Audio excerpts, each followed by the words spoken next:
আমরা চাই আপনি যেভাবে খুব সংক্ষেপে এবং ঝামেলা মুক্ত ভাবে আইডি কার্ড বাংলাদেশে এসে করতে পারছেন, আমরা প্রত্যেকে এভাবে করতে চাই।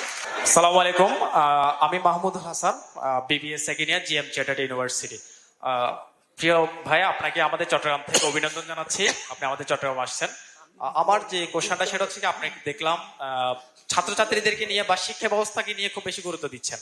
তো আমার যে দুঃখের বিষয়টা সেটা হচ্ছে কি, প্রতিটা নাগরিকের তো আপনার বার্থ সার্টিফিকেট বলেন, পাসপোর্ট বলেন এবং আইডি কার্ড পাওয়া একটা নাগরিকত্ব অধিকার, কিন্তু এই নাগরিকত্ব অধিকার পেতে আমাদেরকে যে পরিমাণ ঝামেলা পোয়াতে হয়, আমরা চাই আপনি যেভাবে খুব সংক্ষেপে এবং ঝামেলা মুক্ত ভাবে আইডি কার্ড বাংলাদেশে এসে করতে পারছেন, আমরা প্রত্যেকে এভাবে করতে চাই এবং প্রত্যেকের আইডি কার্ড গুলা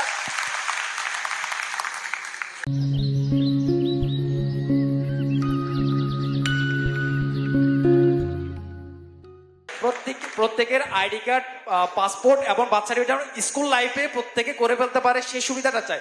আর বিশেষ করে আইডি কার্ডের সব ভুল এবং হচ্ছে ছবি, আপনি যদি আইডি কার্ডের ছবির দিকে তাকান, আমরা যদি কোনো ইউরোপীয় অ্যাম্বাসিতে যাই তখন আমাদের দিকে একবার তাকায়, আমার পাসপোর্ট এবং এনআইডি কার্ড দিকে 10 বার তাকায়, চিন্তা করে বাংলাদেশে দুর্ভিক্ষ চলতেছে কিনা। ওরা চিন্তা করতেছে বাংলাদেশে কোনো দুর্ভিক্ষ লাগছে কিনা, যে তাদের ছবির অবস্থা কেন, তাদের বাস্তবীয় চেহারার সাথে এমন অবস্থা কেন।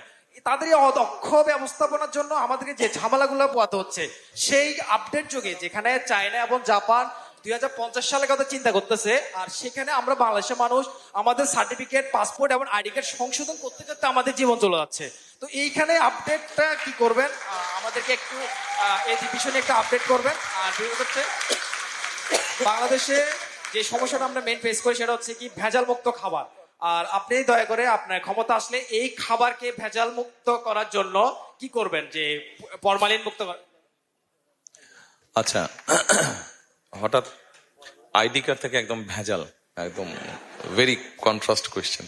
এনিওয়ে, আপনি যেটা প্রথমে যেটা বললেন, হ্যাঁ, আনফর্চুনেটলি বা ফর্চুনেটলি আলহামদুলিল্লাহ আমার পক্ষে খুব ইজি হয়েছে কাজটা করতে। না, আমি অস্বীকার করছি না, তো আমি স্বীকারই করছি আপনাদের সামনে। বাট এটা প্রসেসটাকে ইজি করতে হবে, আর প্রসেসটাকে ইজি করতে হলে জিনিসটাকে যত ডিজিটালাইজ করতে পারবো আমরা উইথ সাম কারেকশনস, আমার কাছে যেটা মনে হয়, তাহলে আপনি ঘরে বসেই জিনিসটাকে করতে পারবেন। পৃথিবীর বিভিন্ন দেশে যেটা সম্ভব হচ্ছে, কোথাও আপনাকে আর যেতে হচ্ছে না। আপনার কাছে যদি আপনার নিজস্ব কম্পিউটার থাকে, আপনার স্মার্টফোন থাকে, তাহলেই আপনি করে ফেলতে পারবেন কাজটা। সো আমরা পুরো সিস্টেমটাকে আমাদের যেখানে যেখানে এরার্স আছে সেগুলোকে আমরা কারেকশন করবো, বা কারেকশন করার উদ্যোগ আমাদেরকে নিতে হবে। আপনি যেটা বলেছেন, ইউ আর ভেরি রাইট। অনেককে অনেক হ্যাসেল পোহাতে হয়। আমি করে মানে আমার ওই এনআইডি কার্ড করে আসার পরে সোশ্যাল মিডিয়াতে দেখলাম কেউ একজন যোগ করে দিয়েছে যে আমি গিয়ে কমপ্লেন করছি, আরে ভাই আমার নাম তারেক লিখে দিয়েছে বারেক।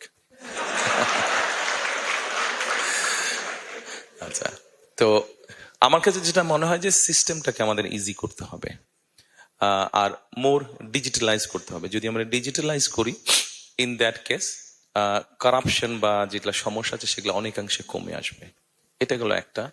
আপনি যেটা বলেছেন ভেজালের বিষয়টা, এই বিষয়টা যদি ঠিক করতে হয় তাহলে আমাদেরকে আমাদের কনসাস ঠিক করতে হবে, এবং এটা সরকারের একার কাজ না, এটা আমার, আপনার, আমাদের সকলের কাজ। এটা আমাদেরকে সকলকে মিলেই করতে হবে। অন্যায়ের বিরুদ্ধে প্রতিবাদ করতে হবে। আপনি যেটা প্রিজারভেটিভের কথা বলেছেন, ফরমালিনের কথা বলেছেন, নিশ্চয়ই আপনি জানেন একটা খাবারে নর্মালি একটা সার্টেন পোর্শনের একটা প্রিজারভেশন বা প্রিজারভেটিভ দেওয়া হয়। এটা সব খাবারই দেওয়া হয়, এটা বিদেশে দেওয়া হয়। আমাদের দেশে যেটা হচ্ছে, যারা অসৎ ব্যবসায়ী তারা অতিরিক্ত বেশি দিয়ে দেয়, অথবা তাদের ধারণা নেই, এবং সেই জন্যই জিনিসটা তখন পয়জন হয়ে যায়। তো আমাদেরকে মোট কথা এই জিনিসটাকে যদি বেরিয়ে আসতে হয়, এখানে আমাদের সবাইকে এগিয়ে আসতে হবে। একটা বিষয় আমি আপনাদেরকে বলি, সেটা হচ্ছে একটা দেশ কিন্তু শুধু একটা সরকার গড়ে তুলতে পারে না। একটা দেশকে সকলে মিলে গড়ে তুলতে হয়। আপনার নিজের ফ্যামিলিতে যেগুলো রুলস, রেগুলেশন, ট্রেডিশন আছে, ঐতিহ্য আছে, শুধু কি আপনার বাবা এবং মা মিলেই কি সেটা ঠিক রাখতে পারে? না। আপনাদের প্রত্যেকের, আপনার যত ভাই বোন আছেন, আত্মীয় স্বজন আছেন, আপনাদের প্রত্যেকের পার্টিসিপেশনই কিন্তু আপনার ফ্যামিলির ট্রেডিশন বা ঐতিহ্য বা যা রুলস রেগুলেশন আছে সেগুলো আপনারা ঠিক রাখেন।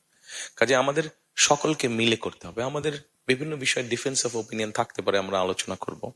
কিন্তু ভেজাল, এটাতে তো কোনো ডিফেন্স ওপিনিয়ন নাই। আমরা সবাই নির্ভেজাল খাদ্য খেতে চাই, এরপরে তো কারো কোনো মতামত, এখানে রাজনৈতিক কোনো ডিবেট নেই, এটা একটা নর্মাল ব্যাপার, প্রত্যেক মানুষের চাহিদা। কাজে এরকম যেগুলো বিষয় আছে এখানে সকলকে এগিয়ে আসতে হবে। সরকার উদ্যোগ নিবে, সরকার বিভিন্ন সময় বিভিন্ন ব্যক্তিকে দায়িত্ব দেয় যারা এরকম র্যান্ডমলি চেক করে। আপনাদের মতন ইয়াং যারা আছে তাদেরকে এগিয়ে আসতে হবে, ওই সকল ব্যক্তিদেরকে যারা সঠিকভাবে কাজ করছে তাদেরকে সহযোগিতা করা।